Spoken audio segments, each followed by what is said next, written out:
Mulch. Pretty much anywhere you look in South Florida, you see it. From your yard to the garden, even your children's playground. Most likely, you don't think much about it. But what if we told you some mulch right here in South Florida contains a dangerous poison?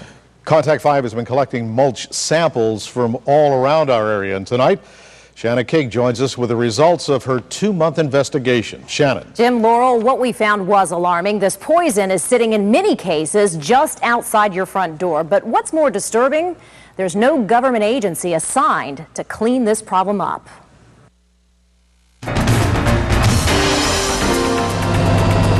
This is a massive pile of trash, wooden poles, plywood, siding, wooden pallets. All this construction and demolition debris could be headed for your backyard. I'm sure you wouldn't believe it. You would never have any idea.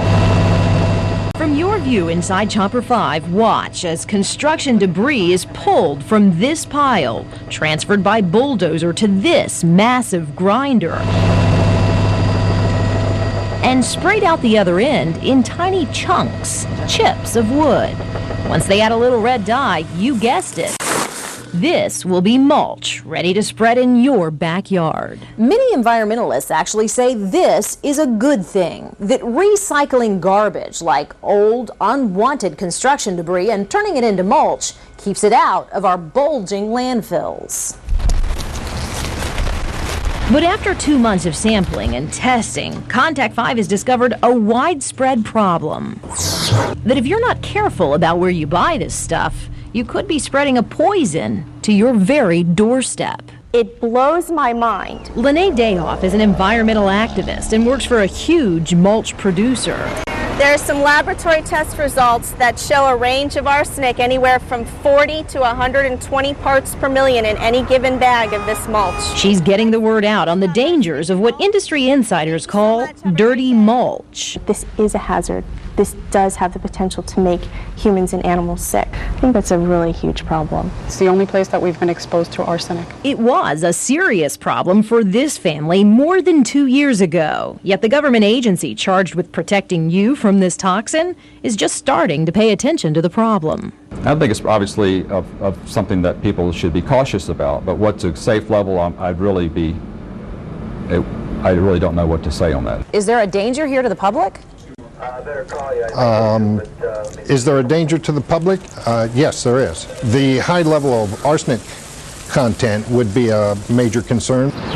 Bob Lagasse heads the Mulch and Soil Council in Manassas, Virginia. His is an industry trade group that randomly tests mulch, looking for high levels of cancer-causing metals like arsenic.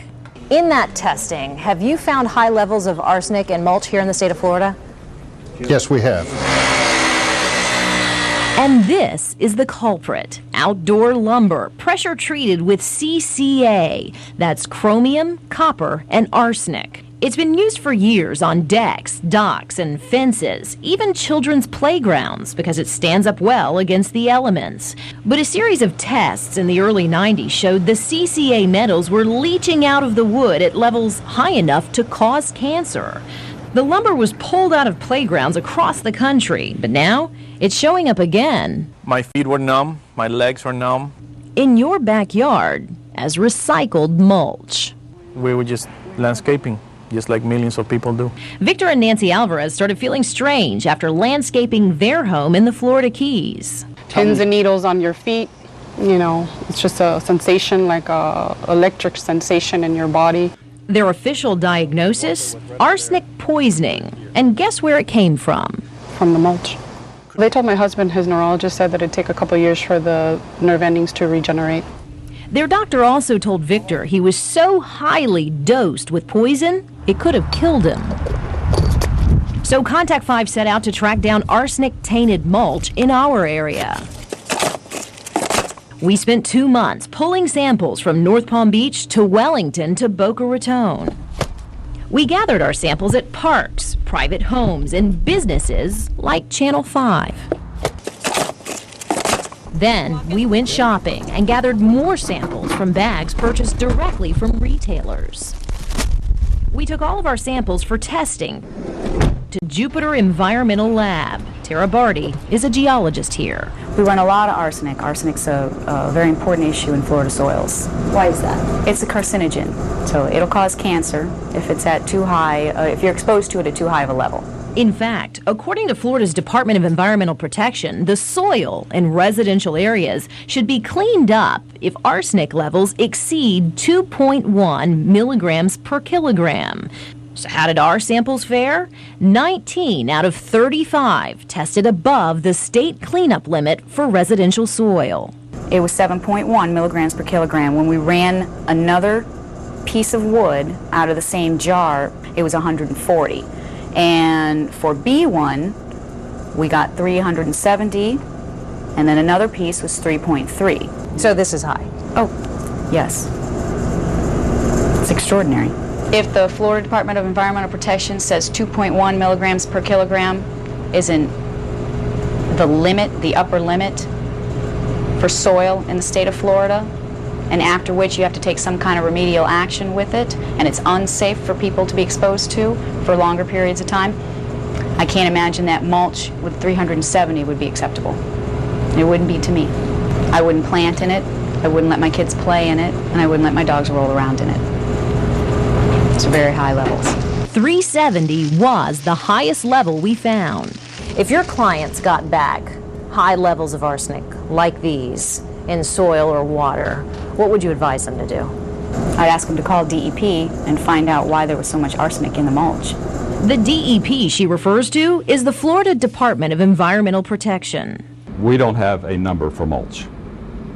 We regulate, the soils, contaminated soils. We regulate groundwater.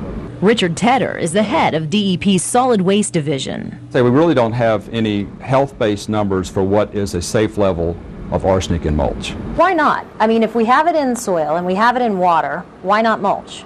Well, we regulate waste materials, and mulch is a product, so we don't really have standards for products. Waste materials. Tedder's agency does regulate recycling facilities, but they're only concerned about the chemical levels for the materials they send to the garbage. Since mulch is bagged up and sold to you, it's seemingly exempt from those rules. Levels like these, does this concern you? I think it's obviously of something that people should be cautious about. Obviously, 370 is quite a bit higher than our residential number of 2.1 in soil. There's no doubt about that. But exactly what a 3.70 number means for mulch, I'm not qualified to say. Would you want your children or your pets playing in mulch that's... We feel like it's not a good idea to use CCA wood in making mulch. It's reasonable to assume that there could be some health risk associated with spreading mulch all over the place that's made from CCA wood. And the Federal Environmental Protection Agency hinted at this topic too in this notice issued in January of 2004, a warning that people who shred or chip waste CCA-treated lumber into wood mulch for uses such as landscaping applications are not using the treated wood for its intended use. But like the Florida's DEP, the federal government has no set arsenic limits for mulch. I go back to my question again, knowing how much you know about arsenic, what it does with the potential risks of it, would you let your children or your pets play in mulch or be in mulch or be around mulch that is ringing in 140, 370, even 7.1? Well, I would be careful where I got my mulch. While Richard Tedder says his agency has no real authority to regulate products like mulch, the DEP has drafted this huge document, and agency officials are testing the boundaries of their authority, trying to pass these rules that would keep recycling plants from turning out dirty mulch. Now, we should mention that these new rules have been discussed for many, many months now, and there has been no promise if or when they will actually be approved. Until then, it's buyer beware. Well, we were talking earlier, there's so much landscaping going on here in South Florida. Yeah. What is the customer to do to try to find mulch? Be informed. Go to our website right now, www.wptv.com. You can tell we've already posted right now a list of tips to help you navigate the world of mulch. We've also just posted a list of zip codes where we actually found some of the samples of the arsenic-tainted mulch in our report. Also, take a look at this, Jim and Laurel. The Mulch and Soil Council offers this logo to mulch mulch manufacturers who submit to random testing on their mulch. Those that are relatively clean get to use this Mulch and Soil Council stamp on their bag, so you can look for this logo and have some degree of certainty that your mulch is safe. Like the big stores we were talking about, most of us go to Home Depot or Lowe's. Lowe's and Home Depot have become aware of this problem. They insist that that logo be placed on all the bags that they sell.